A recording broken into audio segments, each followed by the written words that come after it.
Alright YouTube, this is a quick video on how to take a Kaiser bun and throw it in that grease.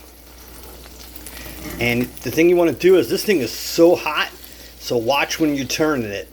But you could use that grease to toast these buns, and then you could use it for hamburger, chicken sandwich, or even a steak that was cooked.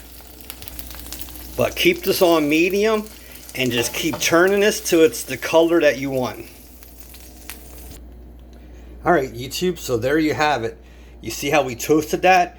And see how soft these buns are now? Now that could be made for any sandwich, or you could basically just eat it like this. And look, it sucked up all that steak grease.